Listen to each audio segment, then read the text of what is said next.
Hola, buenas tardes. Bienvenidos a todos los que estáis aquí presentes.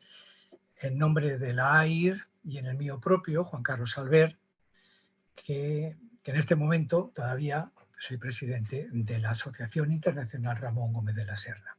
Bienvenidos también todos los que os estáis incorporando o lo estáis viendo en nuestro canal de YouTube. La charla de hoy ya es la séptima que organiza la asociación, que empezó el año pasado con charlas trimestrales. Son abiertas, se pueden ver en Zoom y luego, como podéis estar comprobando alguno, en nuestro canal de YouTube.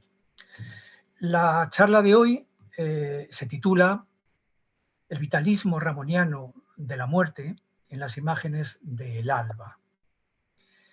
Y va a estar y está a cargo de Arturo Fernández Gibert.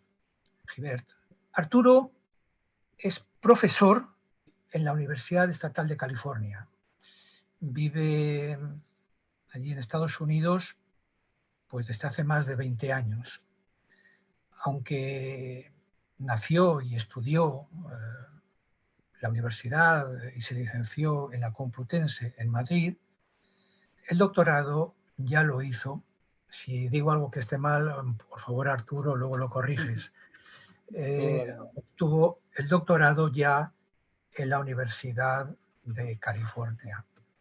Allí da clases de lingüística y de literatura. ¿Cuál es su campo de interés? Pues la prensa en español y el papel del español en Nuevo México, es decir, el papel que juega como lengua pública, política y literaria en la formación de la identidad del Estado. En esta línea ha participado en un libro publicado en el 2013 por la University Press de Cambridge, lo digo en español, una historia política del español, la construcción de un lenguaje o algo así.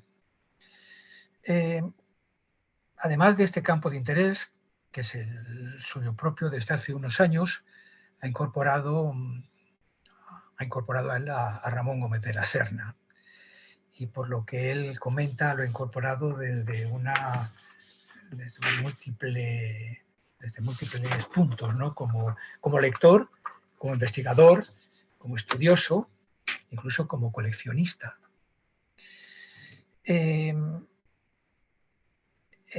Vive en San Bernardino, en California, pero desde el curso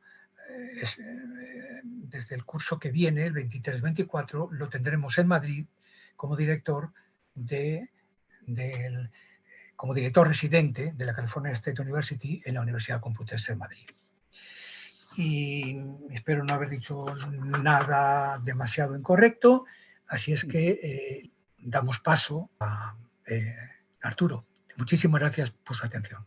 Para empezar, quiero dar las gracias a Juan Carlos, a Logan y a todos los ramonianos, ¿no?, de la asociación por aceptar, ¿no?, mi propuesta de compartir con vosotros un rato, ¿no?, sobre un texto de Ramón, que iban a ser en principio 3, pero ese es un proyecto más hacia un libro que no una charla de tal vez 40 minutos aproximadamente, ¿no? Entonces tenía una introducción sobre Ramón que creo que no, no merece la pena que la comparta, porque estoy ante ilustres ramonianos, ¿no? Así que, bueno, me siento muy honrado por este público, ¿no? Muy, muy selecto, ¿no?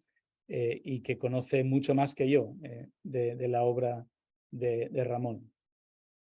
Y para empezar, luego iré añadiendo algunas cosas, pero para empezar con el libro, diré que la declaración de intenciones de Ramón es muy evidente en el prólogo, como casi siempre, ¿no? Ramón casi siempre en el prólogo ya nos deja saber las intenciones, ¿no?, que tiene y lo que le inspira tal vez en particular, ¿no?, en la obra de que se trate, ¿no? Según Rafael Conte, el prologuista del volumen 5 de las obras completas, de Ramón en 1999, que incluye precisamente El Alba, publicado originalmente como libro en 1923, como El Alba y otras cosas.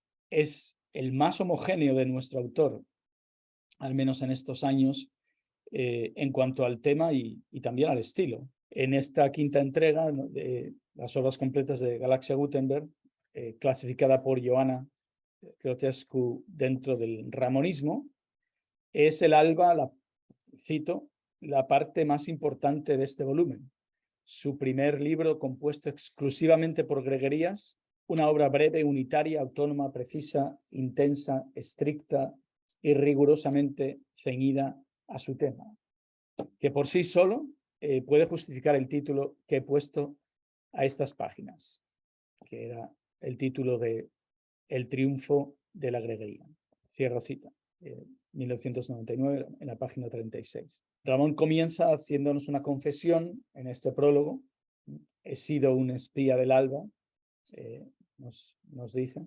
Y también esta declaración de que la muerte preside estas páginas, pero no es una muerte que produzca una excesiva inquietud en el propio Ramón, sí en muchos de los personajes que desfilan por esta obra, pero en el narrador, en el propio Ramón, no parece que tener ningún problema enfrentándose y hablando incluso con la muerte o refiriéndose a sus muchas manifestaciones que ve a lo largo del libro, ¿no? Por supuesto, empezaré con esta presencia de la muerte, que es curioso, parece bastante incompatible con un momento en el que da título al libro, de un momento del día que comienza, es un renacer, que veremos también ese tema, pero que es el comienzo de la vida. En muchas manifestaciones vemos esto, cómo regresa a la ciudad a su vida cotidiana con el alba, y es un poco paradójico que en el prólogo nos hable de que el libro está con la muerte en mí, ¿no? como declara, ¿no?, en esa cita que estáis viendo. Bueno, Ramón nos presenta entonces un libro homogéneo, pero no nos engañemos, como en toda obra de su pluma, nos encontramos una ecléctica colección de temas, elementos y formas que hace complejo un análisis temático en torno a este momento crucial entre la noche y el día. Estamos ante una obra en que se nos presenta la muerte a cada paso y, sin embargo, como trataré de demostrar, es la vida y más concretamente una fuerza vital la que se abre paso y parece triunfar, en definitiva, a pesar de la presencia constante de la muerte. Las imágenes que utiliza Ramón en el alba tienden a estar corporeizadas en dos tipos. Las que presentan o sugieren fuerzas vitales, por un lado, y las que incorporan o implican la aniquilación de la muerte. Estos dos tipos de imágenes se superponen a lo largo de las páginas del libro y nos invitan a un viaje por un paisaje urbano, netamente urbano, poblado de seres que se ven sobrepasados, amenazados o consolados por el alba. En cuanto a la presencia de la muerte, nos recuerda Ramón la costumbre de ajusticiar a los reos sentenciados a muerte al alba, precisamente en este momento, ¿no? También poco antes nos da esta afirmación, ¿no?, de que nadie tiene una identidad específica durante este momento, este trance, ¿no?, como veremos. Es cadáver sin identificar. Esa es una expresión también que llama mucho la atención al comienzo del libro, ¿no? También esta expresión de la fosa común, ¿no?, de la humanidad, ¿no? Esta reflexión, ¿no?, sobre la muerte colectiva, ¿no?, de toda la humanidad, generación tras generación, ¿no? Pero hay también en Ramón, como siempre, la vena humorística que rompe a veces una especie de clímax, ¿no? Sobre la muerte, la reflexión seria de la muerte, como en esta cita que aparece en la pantalla en este momento, que ante la gravedad del hecho de la muerte parece que hay aquí una gran comicidad al mismo tiempo, ¿no? que tragedia, pero también Ramón siempre está apegado o le da a la muerte un relieve corpóreo. Siempre es algo que se puede tocar. Muchas veces las expresiones que hay aquí en esta cita, marcadas en rojo, ¿no? Para el que muere en la noche sin ver el nuevo día, se le mueve, se le pellizca, se le da un bofetón. Este verbo que no existe, no está en el diccionario de incompletar, ¿no? El muerto que no ha dejado de completar, no ha llegado al nuevo día, es algo también interesante. También, como diré aquí, esta cita no está en la pantalla, la muerte es igual que el alba, igualadora, no hace distinción, sorprende a vivos y a muertos con idéntica superioridad. Siempre se destaca en el libro la superioridad del alba sobre cualquier otro elemento, ¿no? Que esté describiendo. Y dice que recuerda en los velatorios lo ruda, lo igualmente indiferente que entraba tanto para el muerto como para nosotros en la casa fúnebre. Preside sobre vivos y muertos este momento, este trance, ¿no? En cuanto al efecto, ¿no? Que es lo que está en la pantalla, el efecto sanador del alba. La prosopopeya es de lejos la figura retórica más utilizada a lo largo de este libro, al cargarse el alba de atributos humanos que causan una serie de efectos en el mundo y en sus habitantes en el momento de su aparición. Algunos de esos efectos son tonificantes, curativos, ¿no? Como medicina, que anestesia la pesadez de la vida, y en otros es mucho más tremenda, ¿no? Hay también, lo veremos un poquito más adelante, una gran sensualidad en las expresiones, ¿no? Como en esta cita, la segunda, que a la hora del alba los balcones aparecen como ojos azul claro, ¿no? O con ojos azul claro, traslúcido con brillos en que repercute la alegría de vivir. Esta es una expresión muy interesante en un contexto presidido por la muerte. La alegría de vivir todavía predomina. La utilización de este recurso literario expresa, como es bien sabido en la obra ramoniana, una materialidad que se manifiesta en múltiples facetas, afectando tanto a objetos inanimados como a los seres animados que aparecen en la ciudad a esta hora crucial. En este apartado de la materialidad, la sensualidad y la corporeidad, estas adquieren muchas veces una gran, como vemos,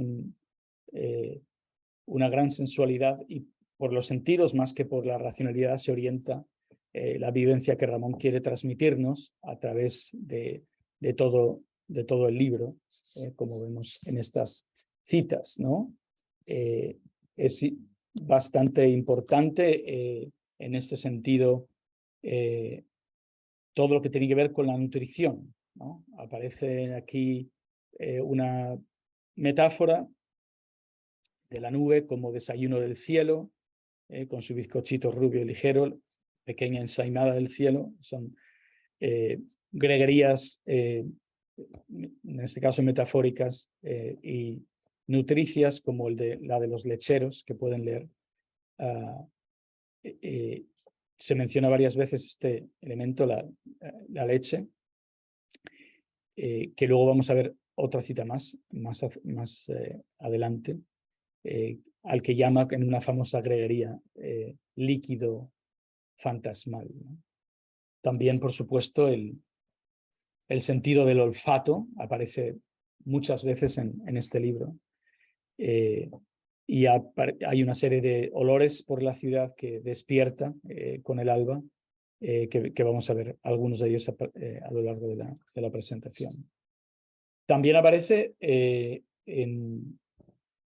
mencionada este arte moderno de la fotografía.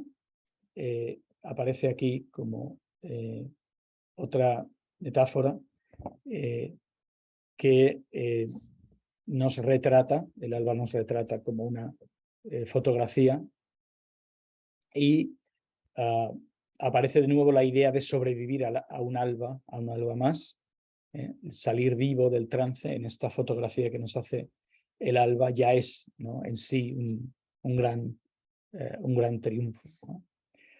Más elementos que incluyen lo visual, lo táctil y lo olfativo. Lo tenemos en el pan, que aparece muy numerosas veces, y también incluso la recalcación de que el alba no es color rosa, sino color salmón cocido. El salmón cocido nos llama de nuevo al olfato y al gusto, ¿no? Aquí aparece otra vez el oficio del panadero que madruga para hornear y sacar el pan, ¿no? Aparece aquí otro símil del olor que desprende el pan recién hecho, como si estos panaderos fuesen fumando ese pan tierno y encendido, ¿no?, en esta cita. Ya una idea que aparece a lo largo del libro, como repetiré más de una vez, es que esta aproximación que hace Ramón a las cosas, como en toda su obra, es mucho más a través de los sentidos, más sensual que intelectual. Hay poco de intelectualismo, aunque sí aparecen referencias intelectuales, por ejemplo, mitológicas, a lo largo del libro, pero no demasiadas. Las cosas existen en cuanto cobran vida a través de los sentidos que podemos percibir, ¿no?, como en esa cita que acabamos de ver, ¿no? Nicolás Fernández Medina, en su libro reciente, bueno, ya son 4 años, 2018, Life Embodied, The Promise of Vital Force in Spanish Modernity, nos habla precisamente de que el concepto vitalista que aplica Ramón a su obra está presente especialmente en esta primera parte de su obra. Yo creo que el alba todavía se puede encajar dentro de la parte de la etapa juvenil de Ramón. Hasta los años 20 pienso que todavía tenemos un Ramón joven. Ya, por supuesto, no es el adolescente o joven que empieza a escribir en Prometeo o los primeros libros, pero en los años 20, el alba es del año 1923, todavía es un Ramón profundamente influido por algunas de las ideas vitalistas que veremos en un momento un poco más abajo. Dice Fernández Medina que for him it was a given that the life body opened the subjective self to new horizons of existence and meaning. Gómez de la Serna was a trendsetter when it came to drawing on vitalist concepts to develop aesthetics of authenticity in his experimental life writing. Y lo que estamos viendo aquí es precisamente una escritura de su propia vida a través de esta experiencia que comparte con nosotros. Ramón nos sumerge en el mundo del alba y sus criaturas una y otra vez, sometiéndonos a la apelación de los sentidos muchísimo más que a la apelación intelectual, ¿no? Recordemos, como hace Fernández Medina, que la influencia de la filosofía de la vida de Nietzsche fue grande en la etapa joven de Ramón, que él Fernández Medina pone entre 1908, cuando comienza la revista Prometeo, hasta 1914, que es cuando se publica El Rastro. Yo la alargaría un poco más, esa etapa en que es muy notable la influencia vitalista de Nietzsche en Ramón. Y para mí el Alba recoge en gran medida buena parte de su impulso juvenil imbuido del vitalismo nietzscheano, a pesar de la distancia que separa el lanzamiento de Prometeo en 1908 de nuestro libro, del Alba, que se publica en 1923. O sea, pasan muchas cosas desde su estancia en París, de 2 años, la publicación de Prometeo, la publicación de El Rastro y el primer libro de Greguerías de 1917, hasta que llega este momento en que se publica El Alba. Ramón ya es un personaje literario conocido y un autor conocido y admirado, escribe muchos artículos, pero todavía yo creo que está imbuido de ese espíritu vitalista, se puede ver claramente. Esta cita que tengo aquí es del Ramón de Prometeo, donde nombra una y otra vez a Nietzsche por su nombre, y llega a decir, como ven aquí en la cita, que no solo es Nietzsche, se refiere a los tiempos que corren. Estamos en la primera década todavía del siglo XX, muy marcada por la influencia del filósofo alemán, y pone tres adjetivos para mí claves para entender a Ramón en este libro y en muchos otros. Estos 3 adjetivos que he puesto en rojo: audaz, heroica, descarada, ¿no?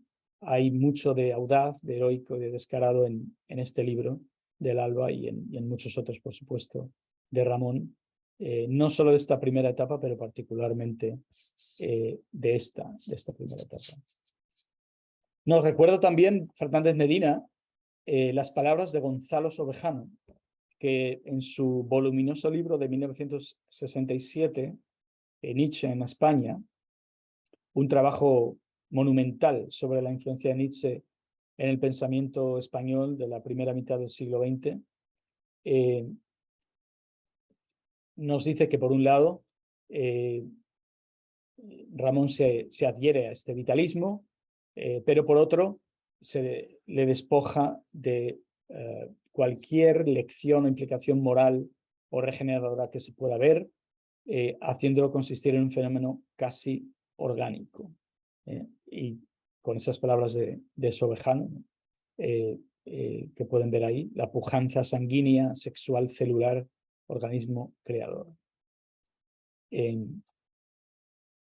Y para él, para Sobejano,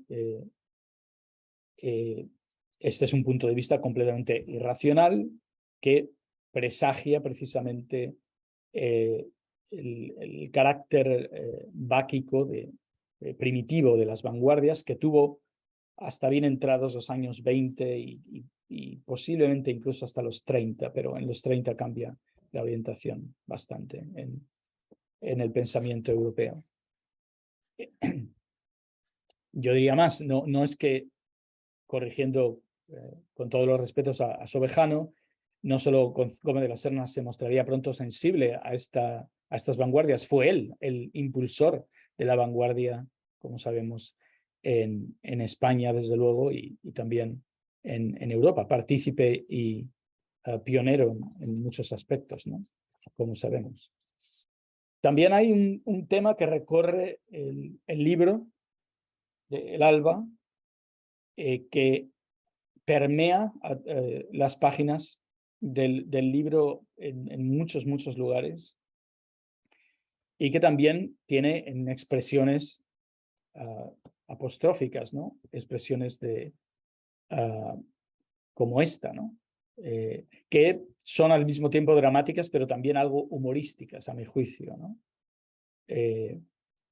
El miedo que da este momento trascendental. Aparecen aquí con la palabra canguelo, que es una palabra muy popular, aparece juicio final, y luego aparece la mención de una enfermedad bastante relacionada con la muerte o que amenaza de muerte, como es la angina de pecho. Este es una, casi se le puede llamar una greguería, ¿no? Que tiene tantas, ¿no? Ramón, sobre las enfermedades. También los seres que habitan en este momento del alba se ven amenazados por la aparición de la misma, como ante tal vez un juicio, un principio de responsabilidad sobre sus actos a lo largo de la noche. Y aquí aparece de nuevo esta metáfora alimenticia del queso, en este caso, que es lo que podemos llevarnos al final de una noche si podemos sobrevivir de nuevo a este momento del alba. También nos llama la atención que cerrar las ventanas de afuera ante la presencia inexcusable del alba, y también las ventanas espesas, ¿no? De dentro, ¿no? Del interior, no solo externas, ¿no? Algunas citas más sobre el miedo y el dolor en el alba aparecen aquí. Por supuesto, esta idea del sufrimiento nos lleva de nuevo a la muerte y a cerrar este círculo ramoniano de vida-muerte. Aparecen muchos personajes religiosos en el alba y en muchos casos no son personajes consoladores, sino más bien amenazantes. A veces ellos mismos tienen miedo y no escapan a este momento trascendental del alba, no escapan a esta amenaza de esta hora. Habla de lugares de Madrid donde parece que el tiempo se ha detenido, como la plaza de las Comendadoras y el convento que hay. Aquí también hay mucho, en este caso. Estos personajes aparecen en actitudes ridículas o como mínimo inverosímiles, retratados por Ramón con una notable irreverencia, ¿no? Podríamos decir en general. Estos personajes religiosos no son vistos con mucha simpatía, pero sobre todo la actitud de Ramón es irreverente, ¿no? Ante ellos, ¿no? Esto también nos recuerda, y tal vez apoya mi tesis de que estamos todavía en la primera etapa de Ramón, de la juventud, extendida hasta los, bueno, por lo menos 35 años, que es lo que tiene en este momento Ramón. Se trata de un joven artista todavía bastante iconoclasta, que parece reírse de las tradiciones de sus mayores, y de una religiosidad que está por todas partes. Aparece, como decía en este libro y en otros, muchos elementos de la religión, del catolicismo, ¿no? Como en esta cita que tienen ahí del convento de las Comendadoras, ¿no? Nos habla Ramón también de la procesión del alba, ¿no? Dentro de esta religiosidad que no es una religiosidad aparentemente muy devota, sino más bien algo burlesca. Nos aparece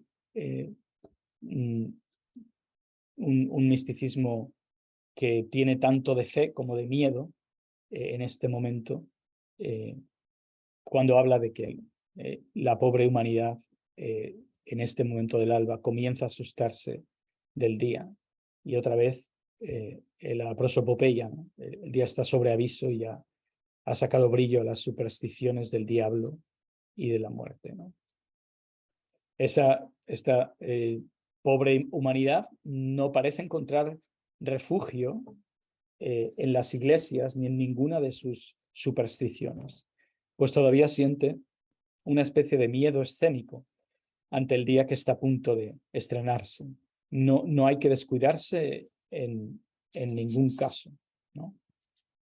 Aparecen aquí las monjas que acaban de ser descritas por su devoción, por su encerramiento, como amenazadoras. Se emplea un lenguaje bélico, ¿no? Bayonetas, ¿no? Que defienden estos coros de las monjas, ¿no? Las personas que no las tienen todas consigo han de andarse con cuidado, ¿verdad? Al entrar en una iglesia, por si son vistas con sospecha, ¿no? En este momento, ¿no? Se pone a prueba la sinceridad del sentimiento religioso, ¿no? Es decir, que la religión parece mucho más una amenaza de este mundo hostil del alba, más que un consuelo o un refugio de este. Y hasta los mismos Cristos de las iglesias sufren esta especie de sistema opresivo y arbitrario. No está aquí esta cita para no alargarme, pero habla de unos Cristos que tienen que madrugar en la iglesia ante la llegada de los devotos, lo que le parece una tremenda injusticia añadir ese madrugón al sufrimiento, ¿no? De Cristo. Y esta es una que me ha parecido especialmente, también se lo pareció a Rafael Conte en el prólogo de este libro, en las obras completas que cité al principio. Me parece especialmente llamativo, ¿no? Esta confluencia de la fe y del miedo al mismo tiempo, ¿no? Y otra vez una irreverencia hacia la religión que, como digo, permea en el libro cuando se refiere Ramón a estos personajes de la Iglesia Católica. También es muy notable, y de nuevo coincidiendo con la obra ramoniana, la idea del tránsito, del viaje. Cómo no aparece el tren. Hay muchos, he escogido dos, pero hay realmente muchísimos pasajes de El Alba en el que aparece el tren. Un tren que entra sin necesidad de vías, ¿no? Se convierte en una inmensa estación, ¿no? Toda la ciudad. Se identifica el movimiento solar del nacimiento del día con la salida del sol, con la llegada de un tren, ¿no? Hay muchos más, he escogido estos dos, hay muchos más ejemplos, ¿no? en esa parte del libro. También aparece en varias ocasiones el disfraz y la máscara, que es bastante interesante, como en este caso. Las carbonerías también son establecimientos que madrugan, que abren muy temprano, para que los carboneros lleven el carbón, ¿verdad?, a las casas de Madrid, ¿no?, para las calderas, para la calefacción, ¿no?, en invierno. Y aquí habla precisamente de que solo a través de ese disfraz, de esa máscara, se puede enfrentar el nuevo día, haciendo una, digamos, representación de uno mismo, ¿no? Representando uno mismo su papel, su propio papel, pero a través todavía de una máscara, ¿no? Todos estas escenas urbanas que Ramón nos describe de la tahona, de donde sale el pan humeante o el carbón que va a llegar a las casas para calentar, ¿no?, para ser quemado en las calderas, nos presentan rituales de apertura de la vida, que significa el alba, cuando la ciudad poco a poco va repoblándose de sus habitantes más madrugadores, comenzando, en varias ocasiones se mencionan oficios humildes, como el de carbonero, ¿no? Comenzando con estos más humildes que cumplen siempre este ritual, con una ceremonia que mantiene es como un culto y hasta incluso parece su razón de ser, ¿no? Que aparecen justo con la aparición de este alba.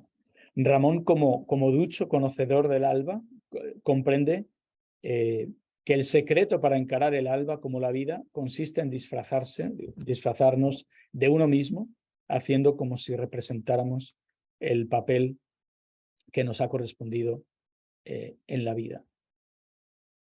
Recordemos aquí el lema con el que el joven Ramón abría el drama del Palacio Deshabitado en 1909, una obra muy temprana, ese teatro temprano de Ramón.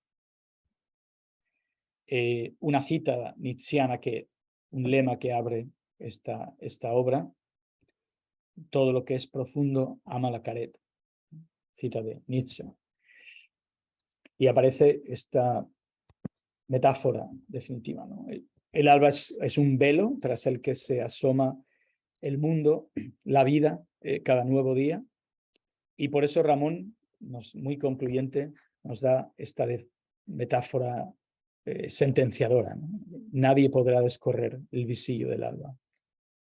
A pesar de todo, de esas amenazas del propio, de la propia alba o de lo que acecha en la ciudad, que apenas empieza el nuevo día, siempre se produce el triunfo de la vida sobre la muerte. Es un tema también que permea a lo largo del libro. Por supuesto, en muchos casos a través de la ubicua greguería, que por supuesto no falta en las páginas de este libro. Y en particular una que nos presenta una imagen del poder renovador de la naturaleza, con sus ciclos marcados por el renacer diario de una nueva oportunidad de vivir, ¿no? Todo lo hace nuevo el alba. Es como si nada hubiera sucedido antes. La renovación total, pero con olvido de lo pasado, de todas las albas que ha habido antes. Es una creación absoluta como el primer día del mundo. Es esa cita que aparece aquí, ¿no? La que tienen arriba, como si nada hubiera existido antes, como si nunca hubiera existido el mundo y su actividad antes de cada nuevo alba. La imagen también en esta cita, la imagen de la noria, nos sugiere el ciclo vital de los días que se suceden sin principio ni fin, circular, por más que el alba es siempre principio, sin ayer y sin mañana. La mirada imponente del alba trasciende este mundo y llega al otro, llega al más allá, como en esta otra cita que tienen en la parte de abajo de la diapositiva.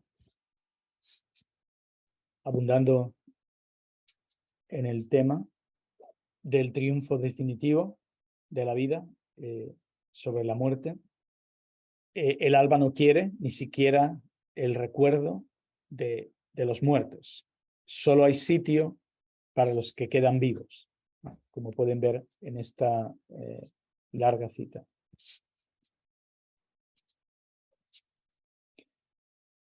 Como si nunca hubiera existido anteriormente la muerte. Para terminar, hacia el final del libro hay toda una declaración estética, una especie de arte poética ramoniana, que aparece también, por supuesto, en muchos otros libros, pero que me parece interesante recalcar, ¿no? Para concluir. Habla del arte antiguo, de la poesía antigua, que utiliza la mímesis, la imitación de la naturaleza, la ornamentación poética. Y Ramón, como siempre con su agenda renovadora, nos dice que realmente esto no está a la altura de temas como este, como el del alba, porque le quitan precisamente su esencia, ¿no? Aquí nos califica el alba de seria, mate e incongruente, una palabra muy importante, por supuesto, en Ramón, y las enloquecidas imágenes que la pueblan, de las que les he dado una pequeña muestra a lo largo de esta charla, ¿no? Y además lo califica de terrible esta incongruencia. Así que ese método de la poesía tradicional o de la literatura no sirve para enfrentarse a realidades como esta. Para Ramón, el alba tiene estos cielos de incongruencia que vibran en esta atmósfera, y Ramón, más que buscar una novedad por la novedad, nos declara que busca su verdad a través de su propio camino literario, como vamos a ver a continuación, para cerrar la charla. Como señalaba César Nicolás, en el tomo editado por Miguel Denis, o Denis, dedicado al centenario del nacimiento de Ramón, en 1988, se cumplía el primer centenario, Ortega y Gasset ya advertía en la deshumanización del arte, en 1925, poco después de la publicación de El Alba, que además de la metáfora, había otro instrumento que caracterizaba a lo que el filósofo llamaba arte nuevo, que consistía, nunca utiliza Ortega la palabra vanguardia, sino arte nuevo, que consistía en un cambio de la perspectiva, como indicaba el propio Ramón en las palabras arriba citadas. Y para concluir, como conclusión, en El Alba, un libro lleno de alusiones a la muerte, como hemos visto, Ramón despliega un gran número de imágenes ligadas a una percepción sensorial de la realidad. Sin renunciar a su conocido gusto por lo macabro y al trato cotidiano con la muerte, que le resulta amistoso y casi personal, Ramón nos arrastra en su incansable búsqueda de la verdad por una vía vitalista, aparentemente caótica, deshecha, pero enormemente coherente con los dictados de su estética orgánica, biológica, basada tanto en los recursos literarios más lógicos, como puede ser la metáfora, como en las fuerzas de la irracionalidad humana, donde se privilegia lo vivencial más que lo intelectual.